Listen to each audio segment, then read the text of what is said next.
Welcome back to my channel. আমি সুব্রত। আর দেখতেই পাচ্ছ আমি যে পরপর দুটো ভিডিও দিয়েছি, আমি খুবই কষ্টে ছুটি পেয়েছিলাম। তো আজকে আমি যে ছুটি পেয়েছিলাম সেটা তো মঙ্গলবার রাতের 11টার সময় কলকাতা পৌঁছেছিলাম। কলকাতা পৌঁছানোর পরে আমি একটা গেস্ট হাউস বুক করে ওখানে থেকেছিলাম। আমাকে 8টার সময় হসপিটালে পৌঁছাতে হবে, সেই কারণে তো আমি গেস্ট হাউস থেকে উঠে সকাল 8টার আগে উঠে পড়েছিলাম। ঘুম হয় না, যেহেতু আমার একটা মাথায় চিন্তা আছে। আমার বাবার অ্যাক্সিডেন্ট করেছিল, হাতটা ফ্র্যাকচার হয়ে গেছিলো, সেই চিন্তায় খুব একটা ভালো ঘুম হয়নি। সকাল সকাল উঠে স্নান টান সেরে আমি হসপিটালের দিকে রওনা হয়েছিলাম। হসপিটালে রওনা হয়ে আমি 8টার সময় পৌঁছে গেছিলাম। তো রিসেপশনে আমি কথা বলতে বলতে বলে, পেশেন্ট ভর্তি আছে, সে বেড নাম্বার কত, কি কোথায় আছে না আছে কি বৃত্তান্ত। আর এটা সত্যি কথা বলতে আমি দুদিন ধরে কথা বলছি। দুদিন ধরে কথা বলার সূত্রে আমি কখনো জিজ্ঞাসাই করিনি বাবা কোথায় ভর্তি আছে, কোন বেডে আছে, আর কত নম্বর রুমে আছে, এটা বলতে ভুলে গেছি। তো আবার বাড়িতে ফোন করে জিজ্ঞাসা করলাম যে কোথায় আছে, এই জিজ্ঞাসা করছে, কি বলবো আমি। তো তখন বাড়ি থেকে বললো আইসিইউতে ভর্তি আছে, এই বেড নাম্বার। আমি তখন ইনকোয়ারির ওখানে যে বললাম, বলার পরে আমাকে পিআরও ফোন করে ডেকেছে, কথা বলবে। তো বললো ঠিক আছে যাও।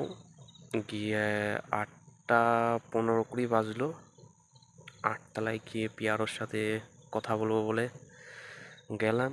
গিয়ে পিআরওর সাথে কথা বলেছি। কথা বলার পরে পিআরও আমাকে অনেক কথাই বললো, এই সিদ্ধান্ত, এই হাতের কন্ডিশন, এই ছাড়া কোনো উপায় নেই। তো আমি বললাম আমি আমার বাবাকে দেখতে পারি, আমার বাবা কোন সাইডটা আছে। সে আমাকে হাত নাড়িয়ে দেখিয়ে দিল পিআরও, যে তোমার বাবা ওই যে ওই পাশটায়, মানে ওই বেডে রয়েছে। বাবার সামনে গিয়ে দাঁড়াতেই বাবা প্রথমে যে বাবাকে ভর্তি করাতে নিয়ে এসেছিলো তার সবার নাম বলে দিল। বলার পরে হঠাৎ মনে পড়েছে যে আমি কিভাবে তার সামনে দাঁড়িয়েছি। আমাকে একটা কথাই জিজ্ঞাসা করলো, তুই কখন এসছিস, এই কথাটা। আমি তার রিপ্লাই দিলাম, তুমি যা করেছো আমাকে তো আসতেই হবে, আমি যেখানেই থাকি না কেন সেখান থেকে আমাকে আসতেই হবে। তার কথার বিপরীতে আমার বাবা একটা কথাই বলল, যে হয়তো আমি কিছু বলবো। বাবাকে এত সাবধান করে রাখতাম যে কোথাও বেরোবা না, সাবধানে থাকবা, চলাফেরা কম করবা।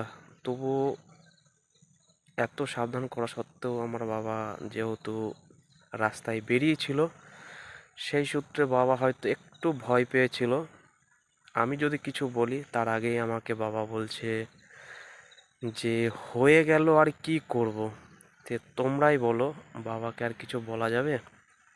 কিচ্ছু বলা যাবে না, হয়ে গেল আর কি করব। এই কথাটা মানে অনেক বড় কথা। তারপরে নানান কথা হতে থাকলো, যে 2-4টে কথা হলো বাবার সাথে, বেশি খুব একটা কথা হয়নি। তো বলল এখানে আমি খুব ভালো আছি, খুব সুন্দর খাওয়া দাওয়া, খুব ভালো যত্ন, আর কিছুই না। আমি বললাম যে খাওয়া দাওয়া কি তুমি বাড়িতে ভালো পাও না? বললো হ্যাঁ, বাড়িতেও ভালো পাই। এই কথাটুকুই হয়েছে। আমি বাবাকে বলতে পারিনি যে তোমার যে অ্যাক্সিডেন্টে হাতটা ফ্র্যাকচার হয়ে গেছে, ডাক্তারের সিদ্ধান্ত মতে এই করতে হবে। আমি জানি না কেন আমি আমার বাবাকে বলতে পারলাম না। এই সিদ্ধান্তটা আমি যদি বাবাকে জানাতাম, জানি না কি হতো, সেটা ভগবানই জানে। তো বাবার সাথে কথা বলার পরে ডাক্তারের সাথে কথা বললাম যে অপারেশনটা কখন করলে ভালো হয়, কী বৃত্তান্ত। আমাকে ডাকা হয়েছে, ডাক্তার বলছে আজকে না কালকে হবে। বললাম তাহলে আমাকে ডাকলেন কেন 8টার সময়? আমি বাড়ির থেকে আরও 4টে লোক ডেকেছি অপারেশন হবে বলে, নাহলে আমি তাদের ডাকতাম না। ডাক্তারবাবু বলছে ঠিক আছে আমি চেষ্টা করছি, তার আগে তো অনেক প্রসেস আছে। সর্বপ্রথম এনজিওস্কোপি হবে, এনজিওস্কোপিতে হাতের কি মানে হাতের কি অবস্থা রয়েছে সেই অবস্থাটা দেখবে, শরীরের কি কন্ডিশন, কতটা কন্ডিশন, অপারেশনের আগে বাবার যে শরীর নিতে পারবে সেটা এনজিওস্কোপিতে ধরা পড়বে। তো এনজিওস্কোপি করার জন্য আমার সামনেই ডাক্তারবাবু এনজিওস্কোপির জন্য মানে বুক করে নিল। এনজিওস্কোপি বললো 10টার থেকে 11টার মধ্যে হয়ে যাবে এনজিওস্কোপি। তারপরে ডাক্তার একটা বোর্ড মিটিং করবে, বোর্ড মিটিং করার পরে যে ওটিটা কখন হবে সেটা জানিয়ে দেওয়া হবে। তো সময় তো আর যায় না, যতই হোক এনজিওস্কোপি 10টার থেকে 11টার সময় বলেছে।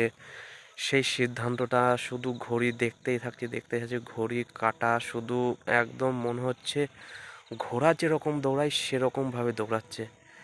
11টা পার হয়ে গেল, 10টার থেকে 11টা, ডাক্তার পিআরও আর ফোন করে না। 12টার থেকে 1টা, পিআরও ফোন করে না। 2টো, পৌনে 3টে বাজে, তখন ফোন করছে যে ওটি হবে এই টাইমে, মিটিং কমপ্লিট। তো এই টাইমে ওটি হবে, ওটির সময় আপনাদের জানিয়ে দেওয়া হবে, আপনারা 3তলাতে চলে আসবেন। তো 3:30 বাজে, তবু ফোন করেন। যখন পৌনে 4টে বাজে তখন আমাদের ফোন করা হয় যে ওটি করা হবে, আপনারা 3তলাতে চলে আসুন, ওটিতে নিয়ে আসা হচ্ছে। তার আগে কিছু ফর্মালিটি আছে সাইন সুইন করার, সেইগুলো করতে হবে। তো ওটি করার আগে আমি সাইন সুইন করে নিলাম, ডাক্তারের সাথে কথা বলে নিলাম। ডাক্তার বললো কোনো অসুবিধা নেই, ওটি দেখা যাক, সবই তো ভগবানের হাতে।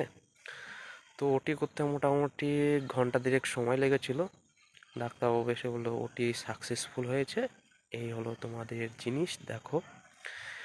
দেখানোর পর আমি বললাম, আমি চিন্তা ভাবনা করলাম এই জিনিসটা নিয়ে তো আমি আর বাড়ি যেতে পারবো না। তো ডাক্তারবাবুকে বললাম আমি আমার নিজ দায়িত্ব, হসপিটাল কর্তৃপক্ষকে আমি দায়িত্ব দিচ্ছি যে এই জিনিসটা ডিসপোজ করে দিক, বা আপনারা যা ভালো বোঝেন তাই করুন।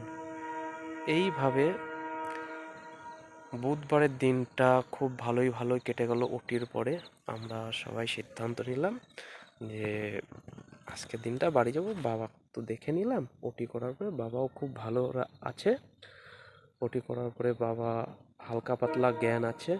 আমার শ্বশুরমশাই বলছে উনি এখন জ্ঞানে নেই, ওর জন্য ওরকম বলছে। উনি যখন জ্ঞান ফিরবে তখন একটু ব্যথাটা অনুভব করবে, তার কারণ আপনারা বুঝতেই পারছেন আমি কি বলতে চাইছি। সেই জিনিসটার কথা আমি আর বলতে চাইছি না, বারবার আর মনে করাতে চাইছি না। তো আমার শ্বশুরমশাই বললো ভালো হয়ে গেছে যতক্ষণ, চলো আমরা বাড়ি যাই। তো হসপিটাল থেকে যখন বেরোই তখন বাজে 7টা। 7টার থেকে বালিগঞ্জ থেকে শিয়ালদার থেকে বাড়ি ঢুকতে ঢুকতে বুধবারে 11:30 সময় বাড়িতে এসে হাত পা ধুয়ে খেয়ে ঘুমাতে 1টা।